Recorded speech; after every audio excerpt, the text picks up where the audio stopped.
in whatever your field is, your local community. How can you be part of the solution?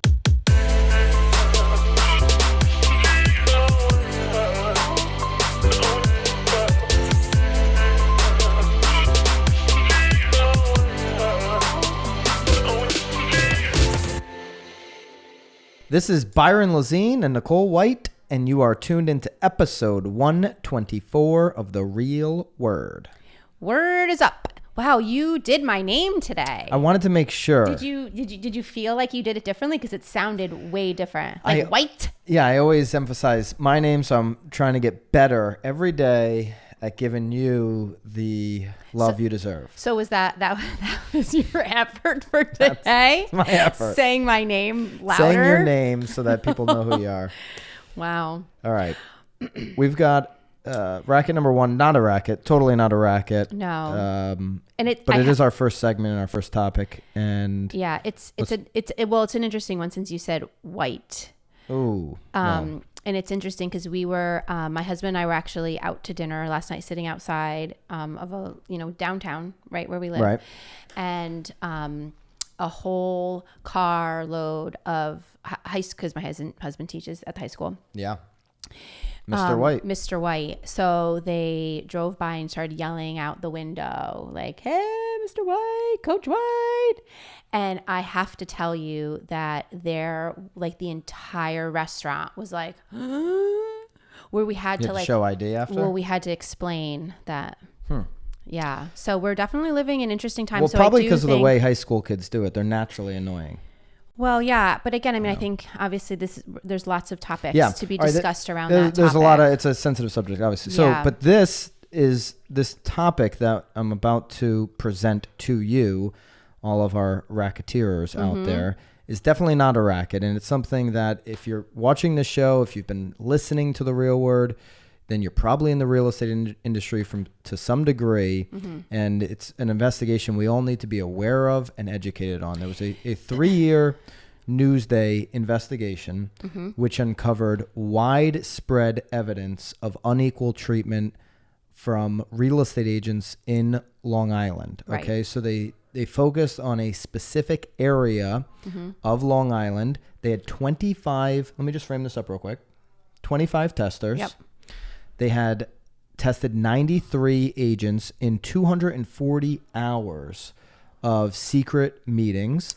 There was over 5,700 listings that were analyzed.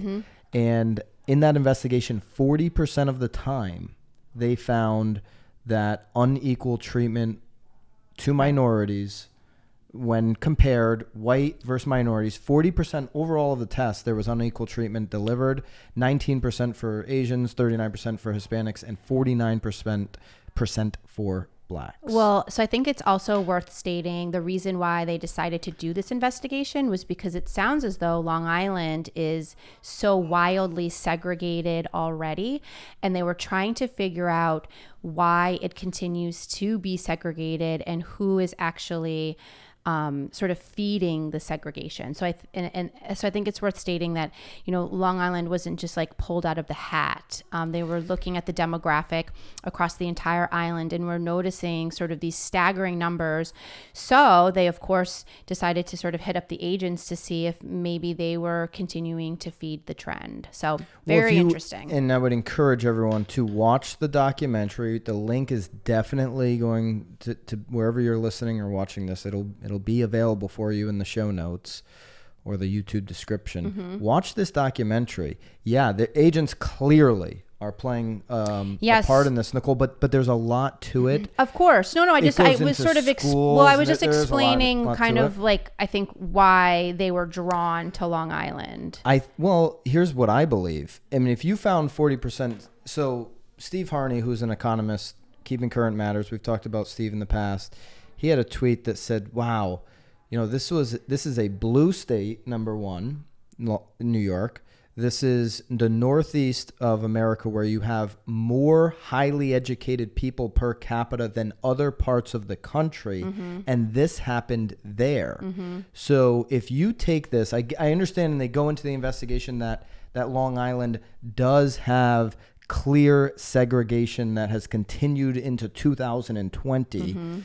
But if you spread this test across the United States of America, absolutely. Well, these numbers I bet are going to be similar, higher in some places, probably lower in other places. There's going to be, and it all depends on what 93 agencies. How did they do the test? What all the, there's all kinds of questions. I'm sure Newsday relied on 2 nationally recognized experts in fair housing standards to evaluate they were killing the agents' actions. They've been on the board. They've been on court things. This is Fred Freeberg, who co-founded the Fair Housing Justice Center in 2004. Previously, he had led a national testing program for the Civil Rights Division of the United States Department of Justice, as well as 2 national paired testing programs for the Urban Institute. He has coordinated more than 12,000 fair housing tests. He was paid to help organize the testing. Robert Schwim. Take a breath. Robert Schwim of the Everett H. Metcalf Jr. Professor of Law at the University of Kentucky. This guy was also involved, who's the author of Housing Discrimination Law and Litigation. So these 2 guys were involved. But here's the other thing. When you watch the documentary, and you did, and they have the interviews of the white tester and the minority tester sitting side by side, that's when you knew this shit was done right. It was legit. It was real. When those 2 individuals, their emotions of going through the process as the tester. Right. And they spent hours, days, I think even months together, being programmed to answer questions. Right. I said this, role playing it out. And they were still emotional to see. I mean, not that they wouldn't have been, but they were in disbelief of the results that they found. And just based off of that. And they were going to the same agent. So like if I was partnered up with you, we were both independently seeing the same agent, so asking the same questions, giving the same criteria, and then the response from that agent from one to the other was wildly, drastically different. Agent Ann, I'll just refer to her as Agent Ann. If you watch it, you get her full name and her brokerage and everything. Yeah. She physically met with, a white home buyer and a black home buyer. And that one was really bad. I mean, it was just really awful.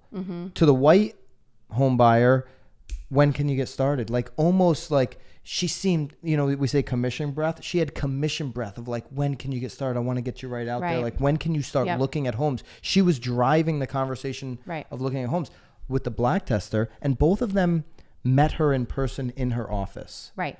Nothing was different. They were, as much as you could take any variable out, they did. Nothing was different. And with the black tester, she said, this is quoting, I won't take out anyone unless you have a pre-qualification letter. She said none of that to the white tester in her office. Now, I don't know about you, Nicole, but anytime I get anybody to actually physically be in the office here and, in my real estate career, 100% of the time I close them. They buy a property 100% of the time if they actually come into the office, because you gain so much, even if it's long term. It's like, hey, I've met you now. I have a vested interest in you as the human. And if you even have to go through like credit repair or whatever, 100% of the time, those people that are committed to coming to the office buy. I mean, this person outright. Well, and the agent she even outright committed, didn't want to work with this person. But the agent even committed to having them come into the office. I mean, that's a whole extra step too, unless they just walked in. Maybe they walked in. It was crazy. The testing was extremely legitimate. Again, when you see the interviews of the testers, the white and the minority tester, and that emotion, you knew this was done with a lot of practice, with a lot of thought. 240 hours of secret meetings were recorded.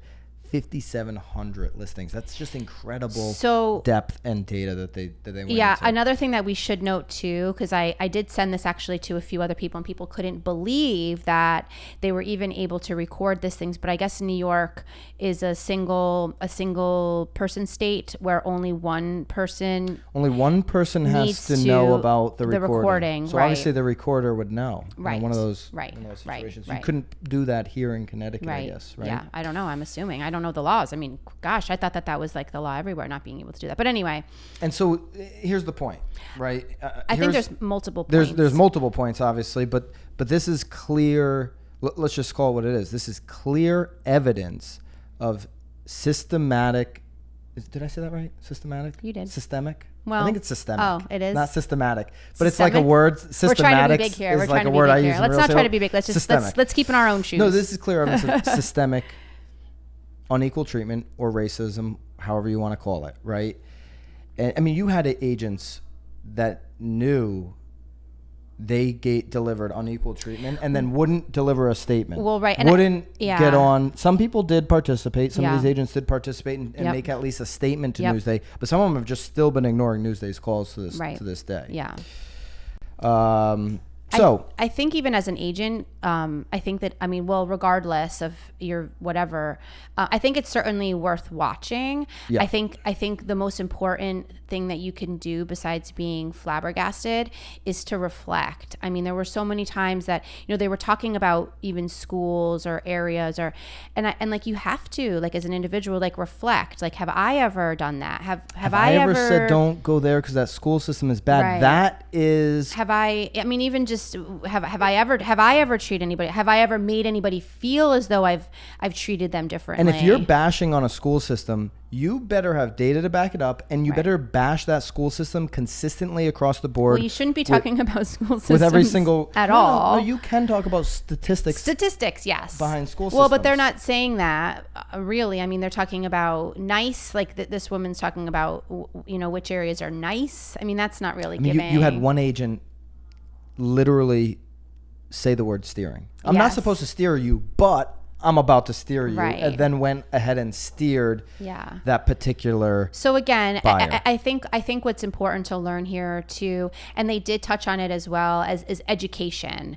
Are agents being educated in fair housing? Are they taking it seriously? Are they understanding, the significance of it and being lawful? That's exactly right. It's going to come down to you, the broker, the team leader, the agent, the individual agent out there, to educate yourself. Don't rely on the 3 hours of continuing training that you're just going click, click, click, click, click, next slide through anyways. Well, did you watch too? Because they had, they actually went to the meeting and the woman didn't even talk about fair housing. She completely skipped over. She goes, I think that covers that. It was very flippant. It was just like, Again, I think, whether you have a good leader or not, I think that there is a lot of, you have to be self-responsible, like be responsible for yourself. You don't because you can't blame somebody else if they didn't teach you. I think you need to take the initiative to learn and to continue to learn. One thing I know for us, we're doing training on it this week. We're doing 2 pieces of training on this investigation and then one with an attorney on treating everyone equally. Not saying that we have any issues with unequal treatment. We've never had an issue, but I want to be so educated on this topic that we're part of the solution and not part of the problem. And I think that's what everybody can do. And whatever your field is, your local community, how can you be part of the solution? I'm for people protesting and speaking their mind. This is America, baby. Like, speak your mind. But also become part of the solution. Take action. A protest is a start of a conversation. It's not action to actually solving a problem. Right? I'm for it. But I'm also for people digging into what they know best. We know real estate best. How can we make change in our little world? We have a very small piece of the puzzle here of the community. Right. Real estate in our local community. Well, and clearly we're super influential in those communities as well. So and so how can you educate your people to actually be ahead of this? Ahead of this is the wrong word. To be somebody who calls out unequal treatment in their office, who identifies it, who's educated on it thoroughly, and who treats everybody the same in every single situation. Right. So we're going to train on this. We're not going to forget about this. We're going to continue to work to be better at this and continue to build systems that align with doing everything the same for others. I mean, one buyer got sent like 90 listings and the other one 0, like in the totally different there. areas. Yeah, no, it was very interesting. And I'm hopeful that this, because we actually, we talked about this documentary back in January with our predictions for the year. And I'm hopeful because look, it was published. Brad Inman predicted when we did the 2020 predictions that it would win some kind of Emmy. Yeah. So again, I mean, it's unfortunate everything that is happening and that. But it's also very much fortunate because I think that these conversations do need to be had and continue to be had. So I think that the timing of this hopefully being, sort of. And our marketeer of the week, after we get through here, the next segment, racket number 2, is going to be back kind of based on this topic. Right. But before that, racket number 2. We've got the Coldwell Banker CEO again, Ryan Gorman. We've got the hots for him, I think, right now. We've been talking about him a lot on this show. Well, Inman's been talking about him a lot. Inman has been, and the Coldwell Banker CEO on the future of real estate offices says... I actually really enjoyed reading this article. Are you going to let me finish anything today? Yeah, well, I've let you actually speak quite a bit. He says, less rent and more happy hours. Get on the bandwagon, Ryan. I've been talking about this forever. Mm-hmm. We designed an entire office, the one we're sitting in, around that theme. Mm-hmm. Maybe not less rent, but definitely more happy hours. And so they've got like 600 offices or something, right? Is that what it was? A lot. There's a lot 700 of offices.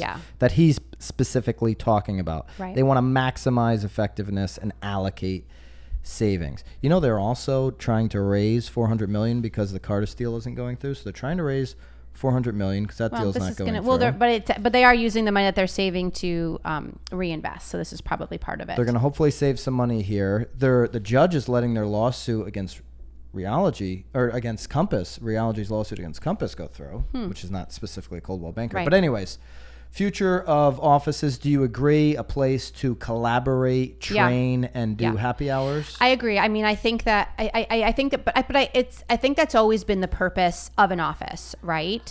I think it's always been as much as you have your own little desk. I mean, he's talking about having like these pop-up like hybrid where you just sort of come in and use a space. Again, we kind of have that here. I think though, again, like we've also sort of manipulated, or I shouldn't say manipulated, but we sort of had to bob and weave too, because people do kind of like having their own, feeling like they have their own space. But I do think that the office should 100%, encourage, my mind is blank. Ours is completely open. No, it should encourage. Well, and they're all sitting at the collaboration. Yeah. Absolutely. So I think that instead of sort of giving everybody their own little cubicles and sort of setting them up in their little areas, I think that it's smart. I think it's a great place for you to collaborate, especially in the real estate market. I mean, as much as we are all sort of working for ourselves and for lack of a better word, we're all each other's competition, we also can learn so much from each other. And I've never actually seen, in my years in the traditional brokerages and the offices I've experienced locally, I've never seen anybody besides top producers, besides the top 10% of producers, sitting in the office day by day and grinding out their work. Right.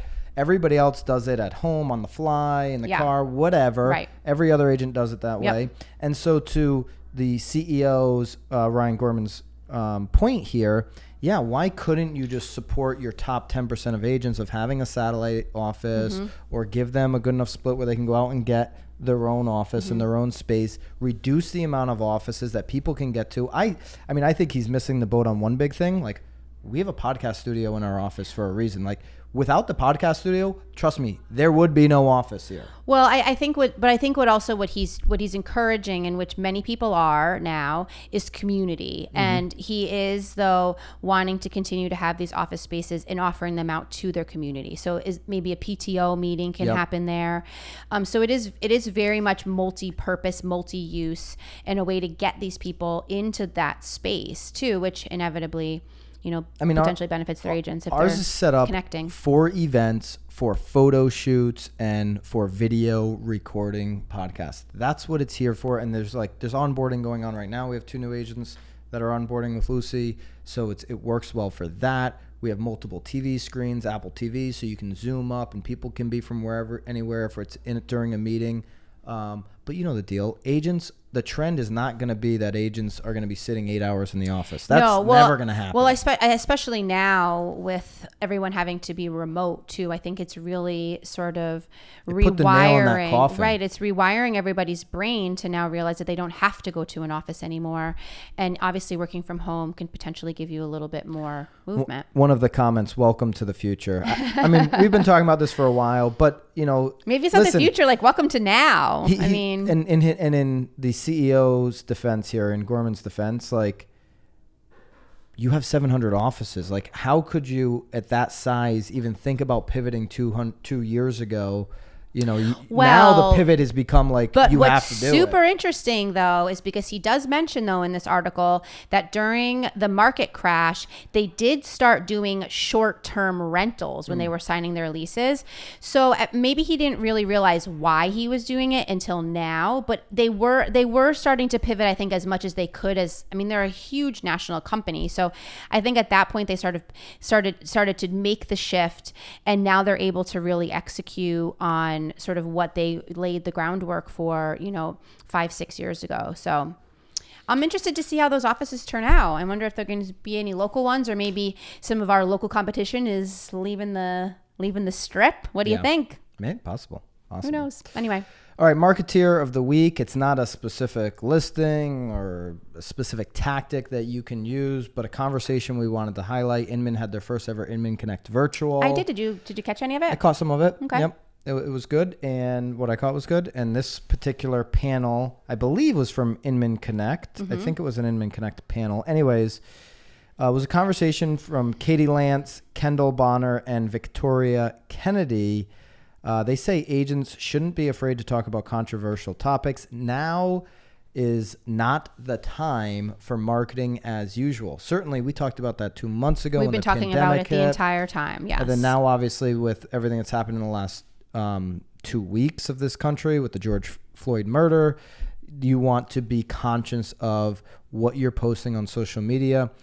For me, I put out a video on Instagram that I didn't post anything on Instagram for like 8 days. It was like just over a week when the George Floyd murder took place. I just stopped posting because I wanted to my next post to come from a place of reflection. I wanted to take time to think about it. I just really actually, quite frankly, had no interest in posting my normal real estate stuff. Right.